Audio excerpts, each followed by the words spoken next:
Hello and a very warm welcome to another video on how to play classic Bob Dylan tracks. This time track number 1 from Freewheeling, Blowing in the Wind, probably Bob Dylan's most famous song. First of all, in order to play it exactly in the way that Bob Dylan played it on that album, you need a capo on the 7th fret. We're in standard tuning, and I'll just go through the strings now individually, starting with the first one. This is how it should sound.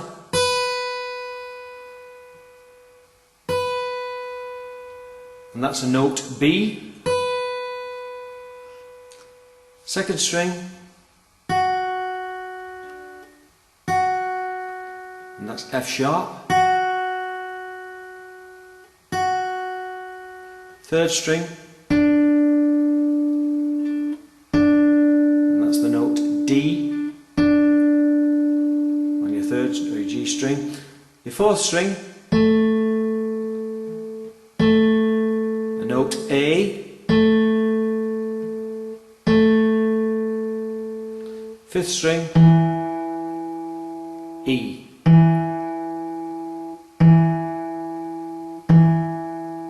and finally your sixth string,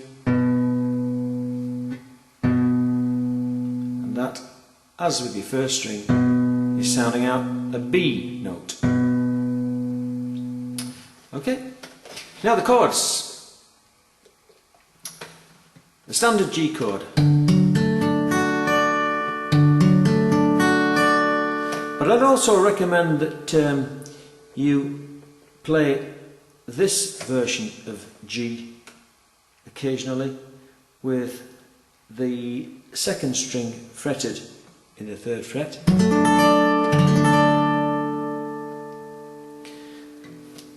And C chord next. But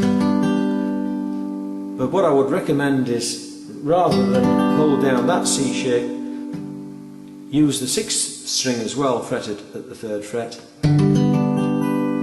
So you've got access to those two notes on the 5th and 6th strings. 3rd chord, D.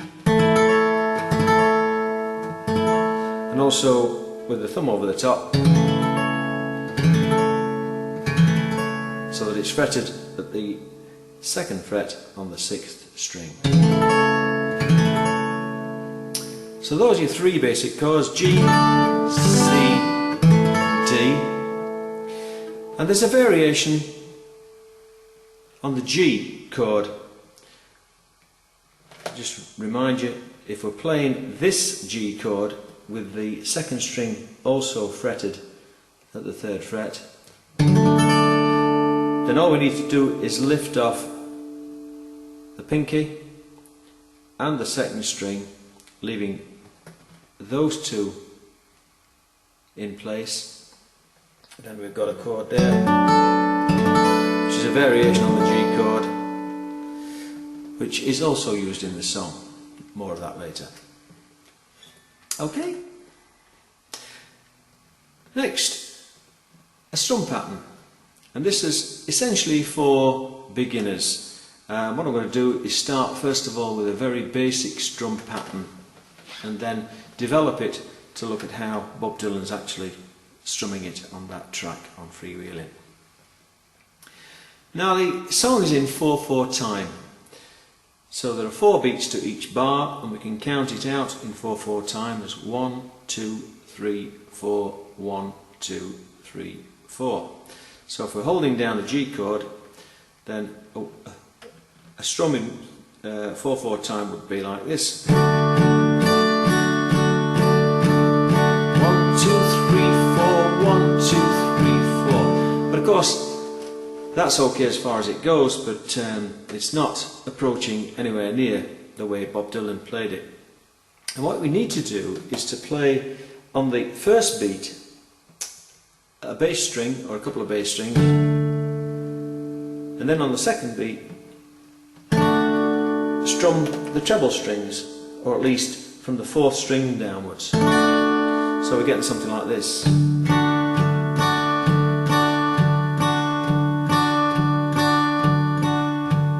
1, 2, 3, 4, 1, 2, 3.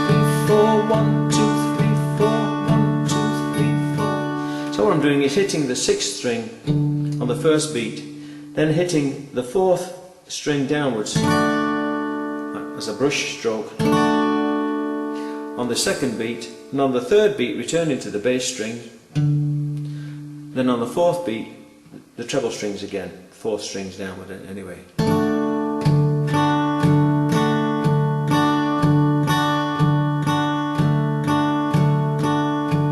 Something like that. 1, 2, 3, 4, 1, 2, 3, 4, 1, 2, 3, 4, 1, 2, 3, 4. Now I'm not using a plectrum. What I do is tend to use the nail on my first finger almost as if it's a plectrum, and sometimes as if I'm holding a plectrum, put my thumb and first finger together and strum like that.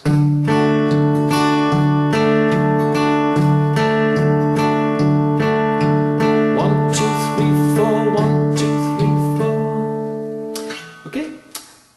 The C chord, same principle. On the 1st and 3rd beats, hitting the bass strings, and on the 3rd and 4th beats, hitting the treble strings from the 4th string downwards. 1,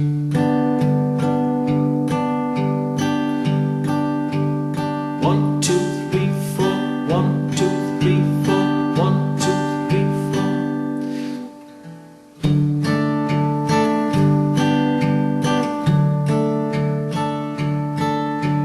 1, 2, 3, 4, 1, 2, 3, 4, 1, 2, 3, 4, 1, 2, 3, 4. For the 3rd main chord, the D chord, with the thumb over the top, and we strum in exactly the same way, the same principle applies. The 1st and 3rd beats on the bass strings, and the 2nd and 4th beats on the treble strings from the 4th string downwards. So go 1, 2, 3, 4, 1, 2, 3, 4, 1, 2, 3, 4, 1, 2, 3, 4, 1, 2, 3, 4. Okay. Now I'm going to leave out for the time being this variation on the G chord. I'm just going to concentrate on using the 3 main chords, G, C and D, and just go through the first verse of the song very simply using downstrokes only with that simple strum pattern.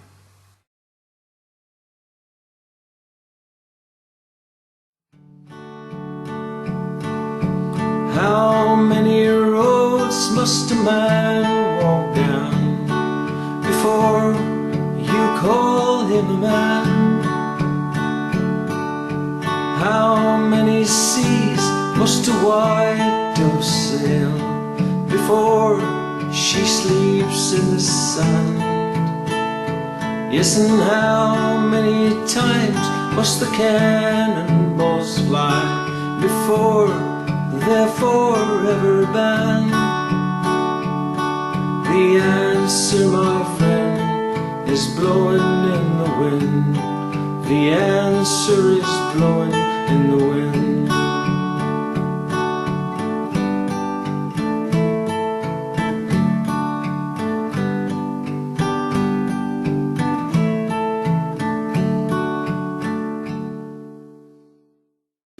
Righto, hope that helps. Catch up with me in video number 2 coming up shortly. All the best for now. Take care. See you later.